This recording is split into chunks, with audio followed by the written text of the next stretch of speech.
I can't be a chief on the ox, but I did have a moment of zen when I was driving around with Tony Uh-huh. and the opera music was playing. Oh yeah, you're listening to the classical station. Yeah, that was a real vibe. And it was a little rainy. I'm like mildly classical music aware, maybe a little bit more than the average person. I didn't know Hmm. what song it was. I'm not an opera kid, I'm not a weirdo.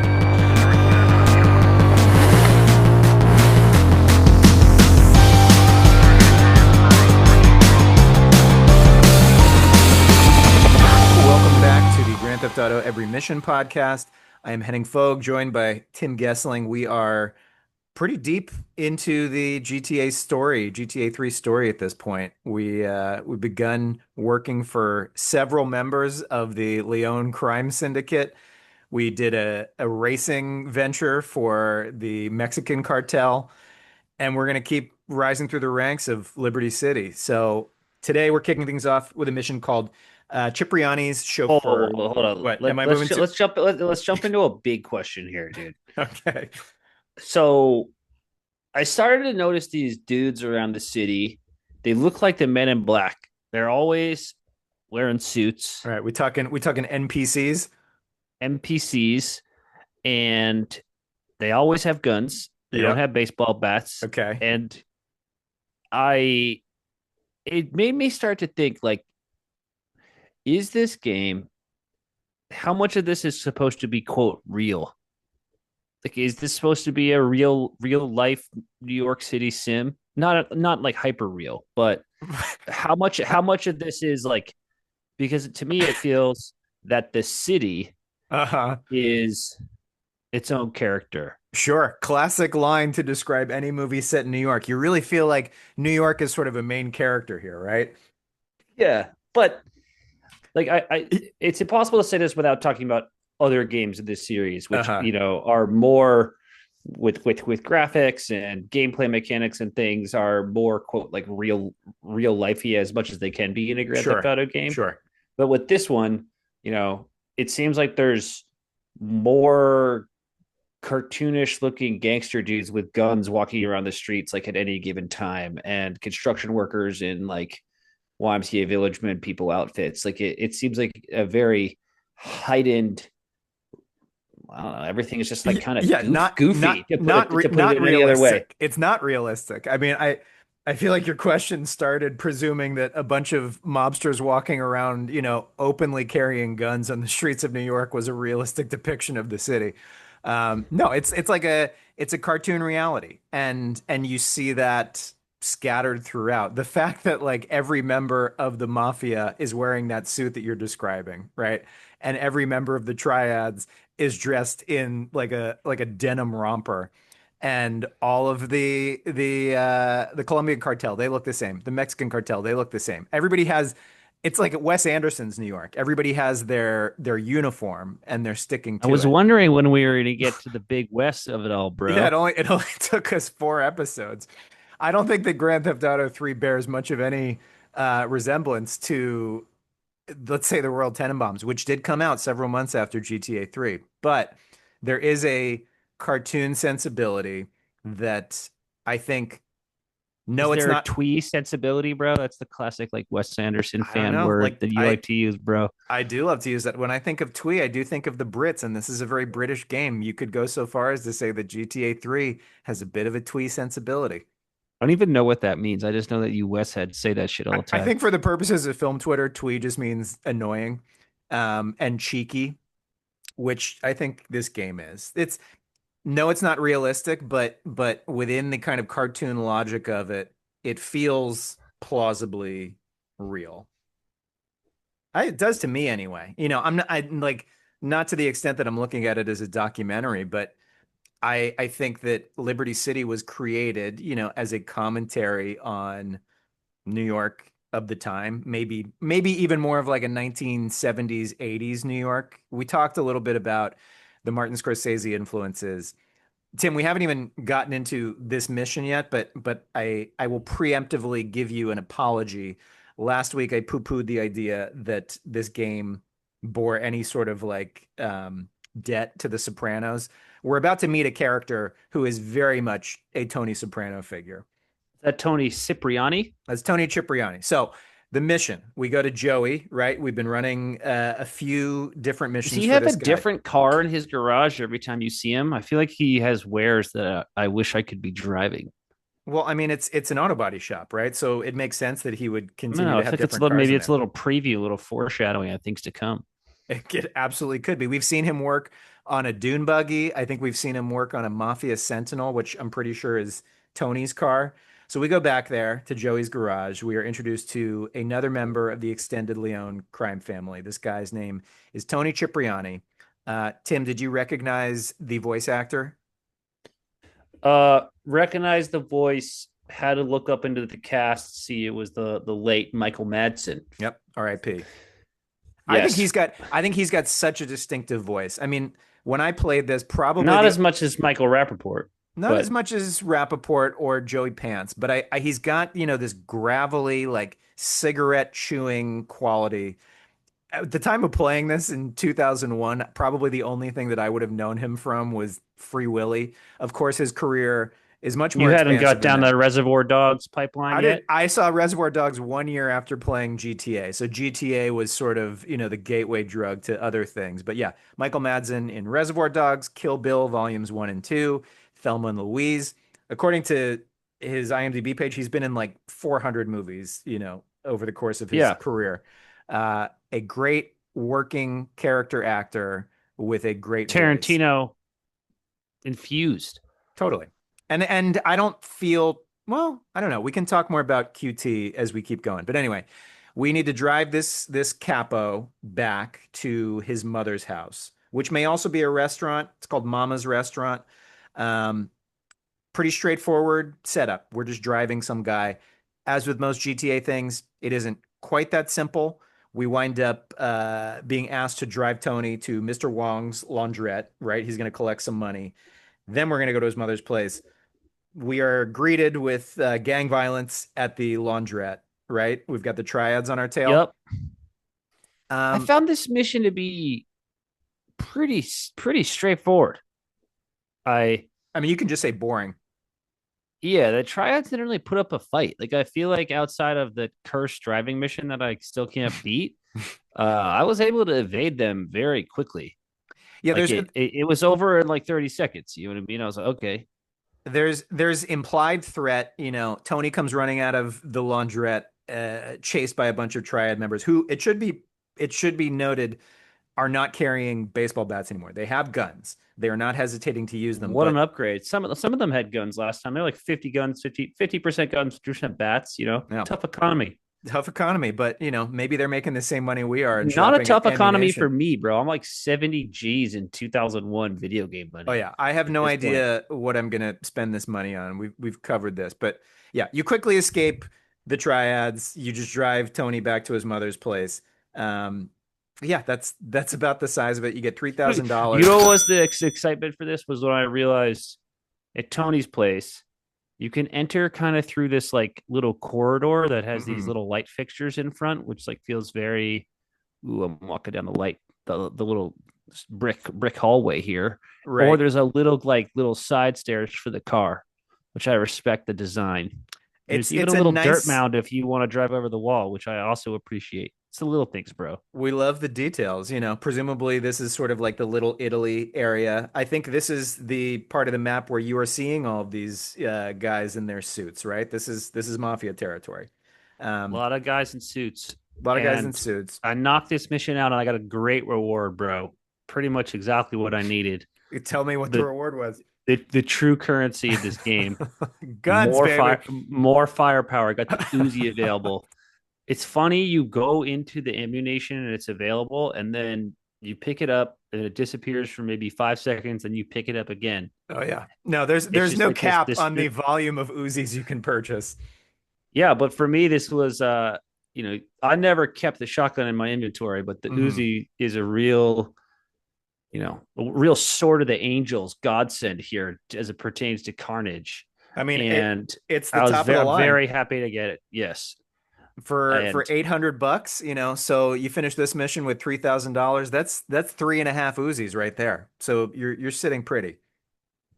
So I do need us to do a little bit of historical information here. Okay. And the question is, when this game came out, it was only on the PlayStation, right? In time, it was released only on PlayStation. We might have to edit this so we don't look like rookies on a Like, GTA yeah, let's podcast. see. Released October 2001 for PS2, May 2002 for Windows, November 2003 for the Xbox. Xbox users didn't get it for 2 more years. Talk about second-class citizens. Yes. Okay. So this brings me to another thing that I think is very important to discuss is that the concept of PlayStation trophies, which I know you're a little bit of a trophy hunter yourself in some of your gaming days. Oh yeah, and I'll platinum if the mood strikes. Yeah. So that didn't exist until 2008. Okay. That So was a PS3 era innovation. yes. And it was made in response to Microsoft's achievements. So I guess what I'm saying is for some of these missions, I could see in a modern world how you could add more gamer depth to them Sure, more by content. by how fast you can get to a location, how much like get to deliver Tony back without taking a scratch in the car. You know what I mean? Stuff like that. And I Okay. do believe that they are added into the collection that we're playing. Yes. But that is another level of gamification that I don't think existed at the time, even though my mind has essentially been programmed to think like, just like when we had to pick up the girls for the fuzzball. Hmm. And it makes me think about how game design changes. You know, now How if there was a sure mission how like game this, it would design be winds like, up. Go ahead. Sorry. yeah, just be like, you know, if you could get this mission done or you could do this in under 40 seconds, you get some cool trophy. You know what I Right. mean? I mean, are you saying that you feel that absence here? Yeah, I do. Okay. I, as much as I can be a trophy hound, I think in games that are more narratively driven, I feel far less motivated by it. Like Red Dead Redemption, to stay in Rockstar universe, I could give two shits about the trophies in Red Dead Redemption 2. Focusing on that takes me out of the story. And as we've discussed over the course of 3.5 episodes, the story's not so rich right now that I feel like focusing on like let me speed up through this mission. Let me get through in the gold medal time. I don't think that would take me out of it, but I kind of like the fact that I don't feel that presence here. To me, it makes this city feel that much more alive in the absence of extraneous things to do. Yeah, the other thing I noticed about, and this can roll us into the next mission, but the more time I spend in Portland and the more I start to get a sense of it, right? I guess get a sense of these streets. I know where my police medallions that shout out to New Jersey that we talked about Hmm. are. The weirdly more connected I feel to the people there. So, you know, we'll get to it when we talk about one of these missions, but I ended up on an absolute bloodbath here to the people of Portland. And maybe it's the fact that With I three drive thousand a, dollars worth of Uzis in your yeah, backseat. exactly. So maybe it's, well, you know, I drive a minivan now. I'm a pretty risk-free driver, Sure, knock on but wood. you can drive a minivan in this game and run over just as many people as you want. Yeah, and I was certainly running over to these people. And that takes us to taking out the laundry, which was the Okay. next mission that we did for our boy, right? Yeah, yeah. All right. Let us tell me what this mission's all about. So this is the mission where we drop Tony off, and he wants to destroy a series of triad laundry vans. Right. Our old pal Eight Ball says he can offer us some supplies. So this is basically a pretty For standard mission that we've clarification, we don't seen. we don't actually see Eight Ball. Eight Ball's I wish we presence is did, alluded bro. to. I wish we saw Eight Ball too. We are told that Eight Ball has some stuff for us, right? So last time we utilized his services, we rigged a car to blow up at St. Mark's Bistro. Yeah, so you go to Eight Ball's house. He has grenades waiting for you outside his house, which is Hmm. great little. Seems like a little piece of like American poetry, you know. Grenades Okay. waiting for you outside the house. It's like Yeah, just like, mom's apple pie. exactly. And then the real adventure begins, right? These Hmm. vans, this was the first time in the game where they didn't feel like they were driven by people. They were felt like they were just on a track, which made them like much harder for me to take out. I knew what I had to do. I had to blow them up with the grenades. But I found that like it was hard for me to get them to get knocked over. It was hard for me to like pin them in. Like they felt like it was like Dom Toretto driving these vans. Like it was impossible to force them off the road or something like that. Okay. So this was What a what what pretty, tactics were you trying to use to stop them? sometimes I just used any car that I had. Sometimes I used like a bus, you know, sometimes I tried to get ahead of them and like figure out where they were going to be and then toss a grenade at them, all these different things. And, pushing these things around the roads led to frequent pedestrian death, Oh yeah. which was tragic. And then me getting a feel of how far I could throw grenades also led to frequent pedestrian death or driver death. This is definitely Uh, uh, definitely an instance of pretty poor control. Like you toss that grenade, you don't hey, know bro, you exactly said it, what's not going to me, happen. dude. Yeah. Yeah. I never tried to steal anything, steal the Hmm. trucks. I just was always on this mission. It took me like 6 or 7 times to beat Wait, this. okay, all right. So now you were trying to blow these vans up without stopping them. Yeah, for my boy 8 Ball, bro. I listen, I respect the run and gun sensibility. I was much more methodical and I felt like the first van was pretty easy to swipe. I just roll in front of it. I create an impasse. I get in the van. I drive it to, I don't know, 50 feet away, 100 feet away, blow it up with the grenades. What I noticed though, and some brief online research backed this up. After the first van, the other drivers, the triad faction is clued into what's happening and their Yeah, my driving first fan becomes was more easier too. erratic. Right. So they know that you're coming to get them. They're like, "All right, let's protect our wares here." So this must have taken me like 10 minutes to get through as I struggle to block the second and third vans. It took a lot longer. I rammed them like I was constantly smashing into these things, expecting them to blow up or flip over.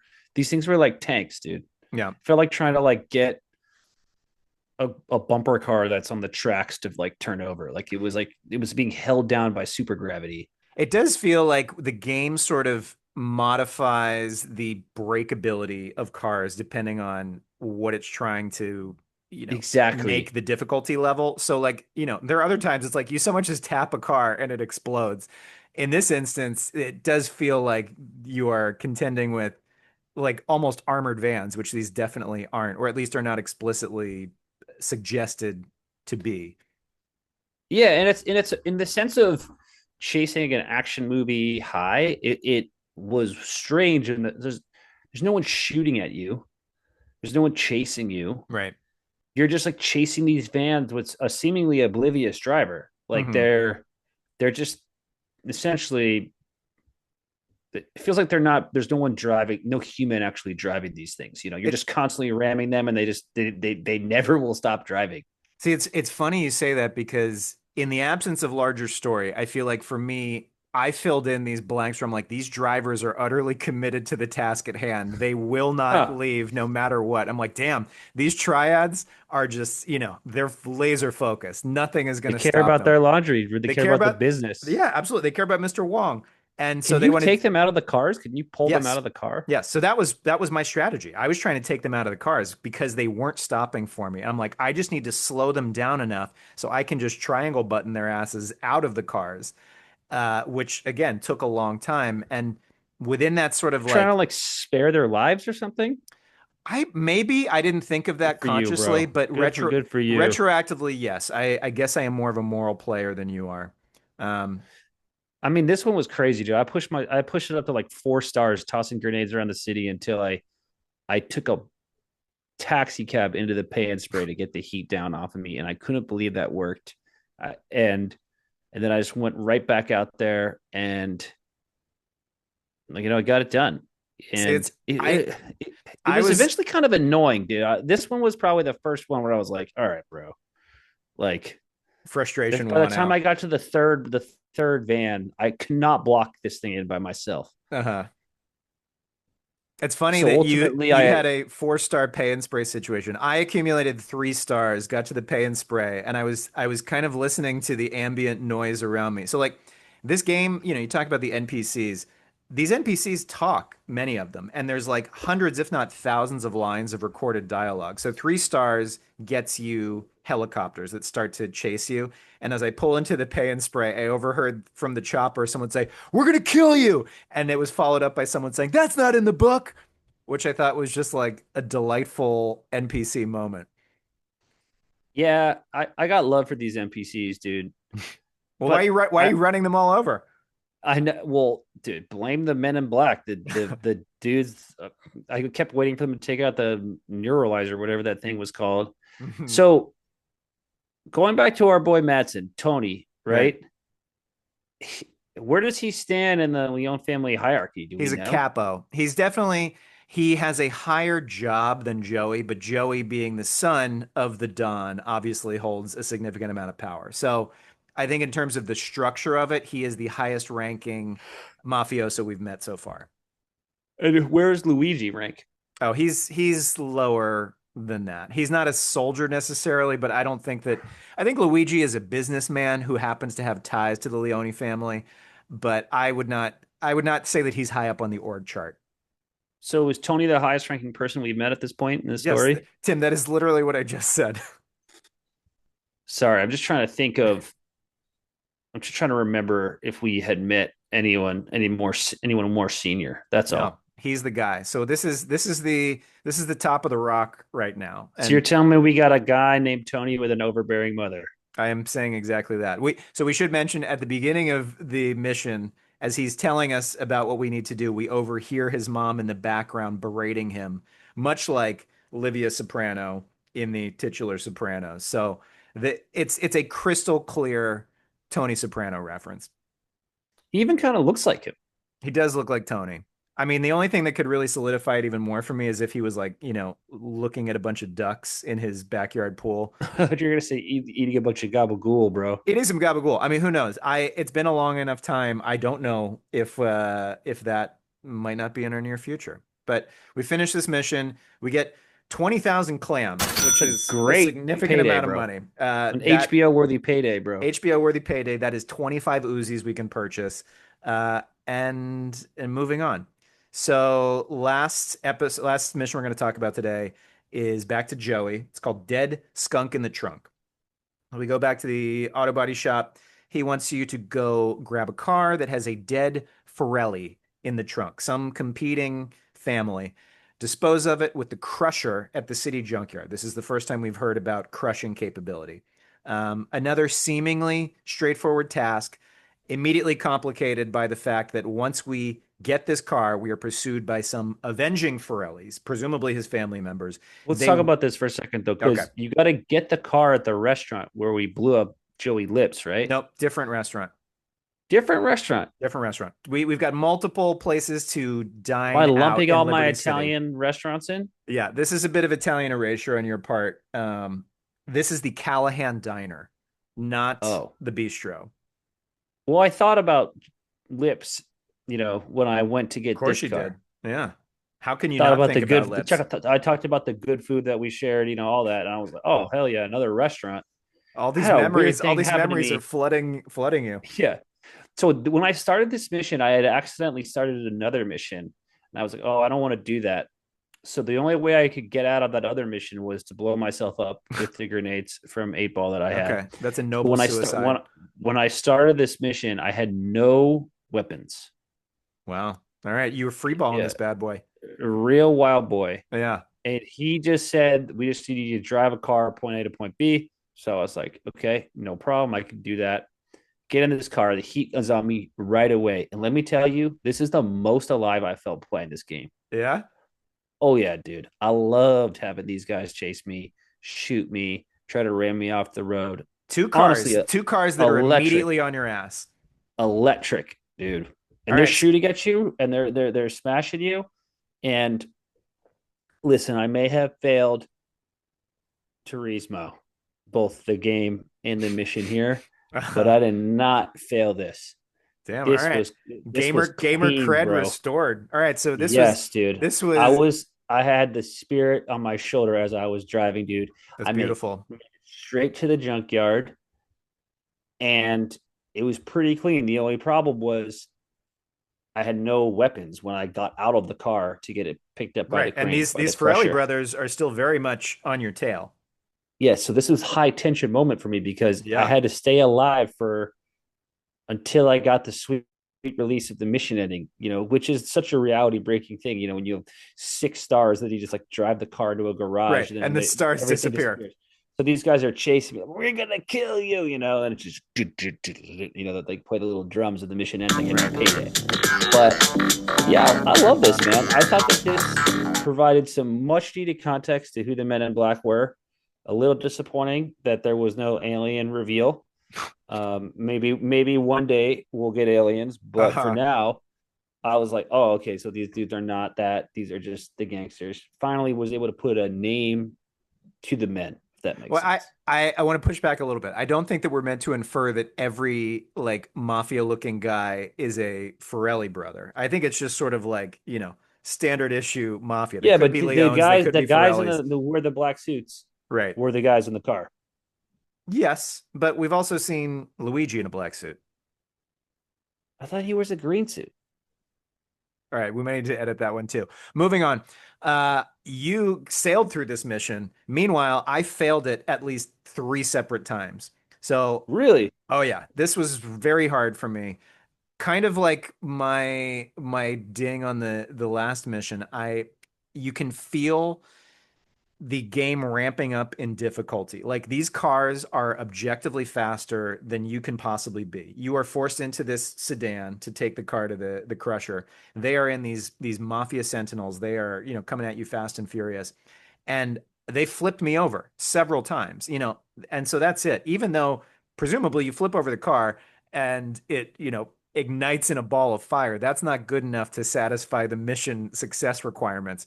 So I started noticing that Oh, you thought you'd be good if you blew up the car. yeah, I thought maybe that would be like a satisfactory way to finish the Crushers mission. only, bro. It's Crushers crushers only only. for This is Ghost. crushers only. And so like I kept taking the same route. Like I sped, I guess, along the West Side Highway in Portland, Liberty City. And anytime it was a straightaway, they would flip me over. And so I realized I could use the sheer insanity of Liberty City to my advantage.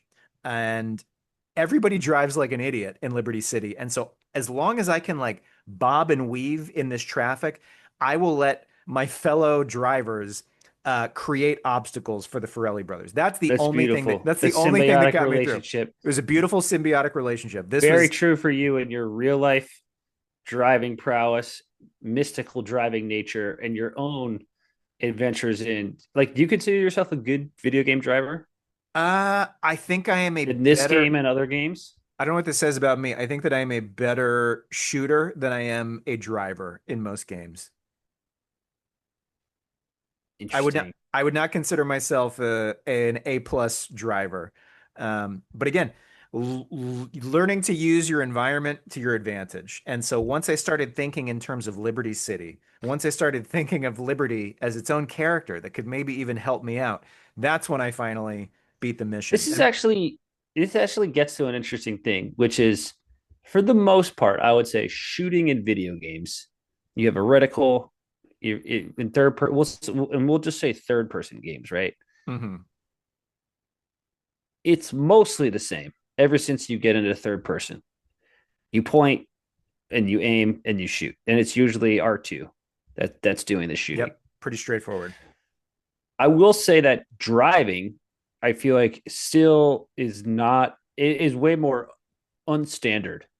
I think about usually R2 is going to make you go fast, and then reverse is L2.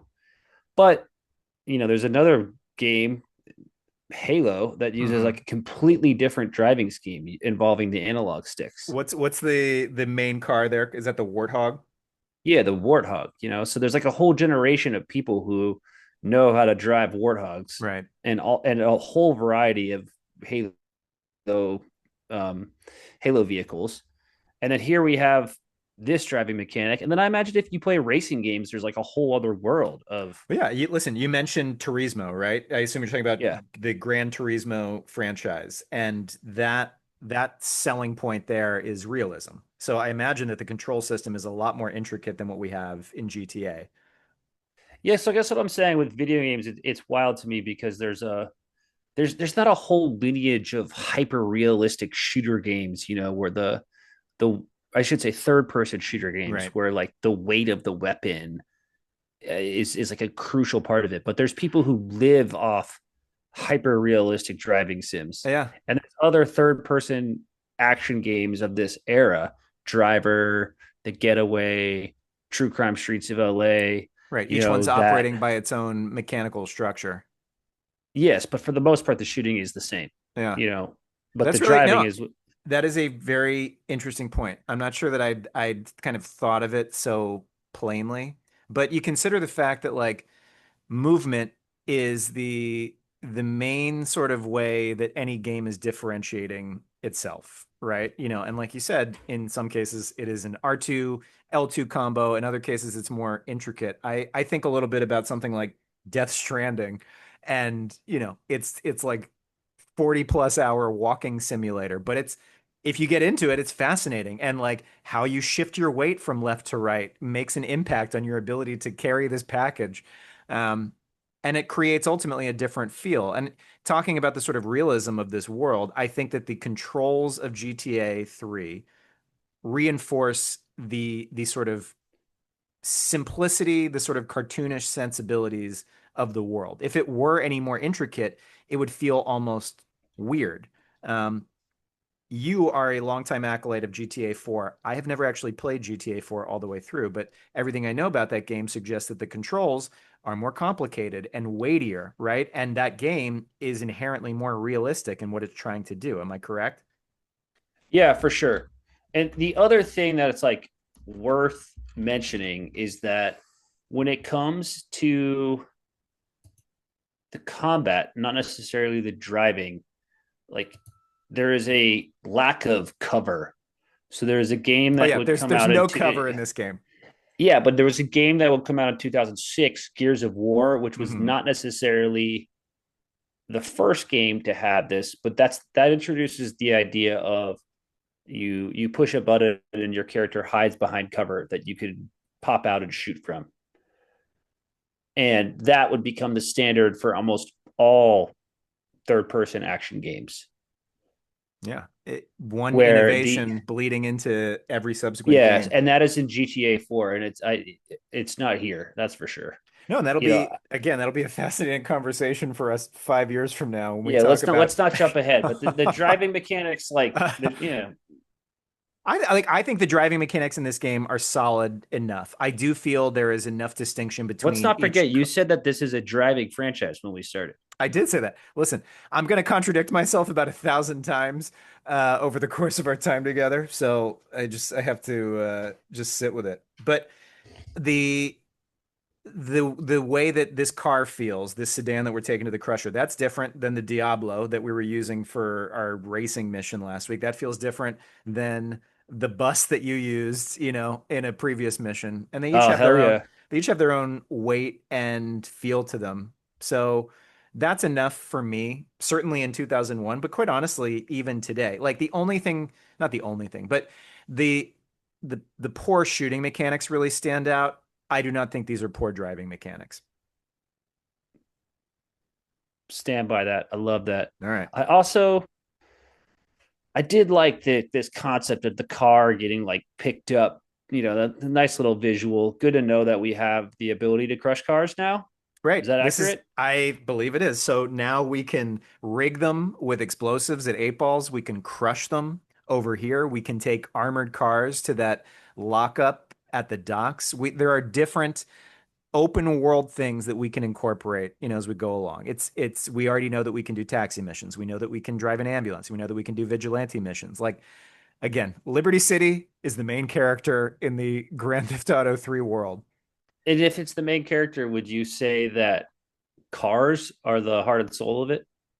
Yeah, I think that's a Mostly fair everything assessment. you described so far has to I think do with you're cars. I feel this way about my car in real life. My car is an extension of who I am. I drive a 2010 bright orange Honda Fit. It feels like the more cartoonish elements of my personality. It is leading for me on the many freeways of Los Angeles. It's like that opening scene in 101 Dalmatians, the animated one where all the dogs look like their owners. And I feel like here in GTA, your car is almost like a representative of you. You're a silent protagonist, right? You don't have much of a personality, if anything. And so your car is the thing that's doing the talking for you. I love that. It's so funny you say that because we should not go too deep down this path, but in GTA Online, I designed a custom car, and there is a dad who I see at soccer games and lacrosse games. One of my fave dads. I have a lot of fave dads, but this Shout dude's out to the very dads. cool. Yes, and his car is like the exact real life version of the first GTA Online car that I made, That's and wild. it cracks me up every time I see it. Where I'm like, damn, like You brought that that's shit to life. definitely yeah, you brought that shit to life, dude. Exactly. So, speaking of things coming to life, Hmm. starting to get a little more characters in here. Uh-huh. Now that I've achieved the Uzi, I could go for something a little bit more with more firepower. So I hope whatever missions on deck are going to give me some more like I could go for a backstab here and there, and I Okay. could also go for some more firepower. I think you're going to get both. If not next week, then at least the week after. Tim, I wanted to ask you one more question. I feel like we need some like bits or segments in here. So I just wanted to try this out. Um, Over the course of your most recent playthrough, did you have a Liberty City moment of Zen? Ooh, yeah, I did Okay. actually. That's a great question. When you get in a car or when you get in somebody else's car, this is a real life and a GTA life. There are tunes. That's actually not always true because I can't be a chief on the aux.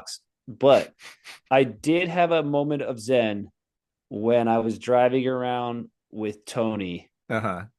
and the opera music was playing. Oh yeah, you're listening to the classical station. Yeah, that was a real vibe. And it was a little rainy. I'm like mildly classical music aware, maybe a little bit more than the average person. I didn't know Hmm. what song it was. I'm not an opera kid, not a weirdo. So I was able to basically say like, oh, this is a real, as the kids now would say, vibe. That was my moment of zen. I was Driving around with my new friend Tony, uh-huh. listening to opera music in the moments in I think between. that's beautiful. I just want to clarify. I don't think opera listeners are weirdos. We welcome all of you into our tent. You know, there's room enough for everybody here. But my moment of Zen, I I haven't been actively seeking out these hidden packages that are all over the GTA map, but I saw this dock, this pier rather. I saw this pier and I wanted to drive to the end of it on the assumption that there was going to be a hidden package out there. And there was. My instincts were correct. You play video games for fucking 30 years and your instincts tend to bear out. So I found that, but I got out of the car, got the hidden package, and I just kind of stared off into the distance. And obviously, this is not the most intricate map in the world. There are three islands. We were on the first island. Um, Looking out, I guess, on toward the east, there is nothing. It is just a vast expanse of sea and, white clouds as far as the eye can see. And I had a real like Truman Show moment. I'm like, is this it? Am I trapped? Is this like purgatory for my character? And if I were to have access to a boat, which I don't think you do in this game, would I reach the end of the world if I just kept going in this direction? And I kind of sat with that for a second, and then I went and picked up an Uzi and killed some people. Dude, I thought you were gonna say you saw a green light out there. Oh, I wish I had a Gatsby moment, but maybe we'll get a few of those coming up. Can you imagine? Who That knows? would have been wild. We maybe F. Scott Fitzgerald is a an unsung inspiration for the GTA series. We just got to dig deep enough. It's funny you say that. There's yeah, the ocean's always mystical, bro. I know you're an ocean guy, so Big ocean guy. So it's really shitty that we can't swim, but that's a conversation for another day. I love it, dude. All right, All right. what do we got next on deck? We got some more missions. I mean, we always have that's literally the title of the podcast. There will be more missions. Of that, we can promise you. The All missions right, will hell yeah. return. All right. We'll talk to you guys next week. Later. Later.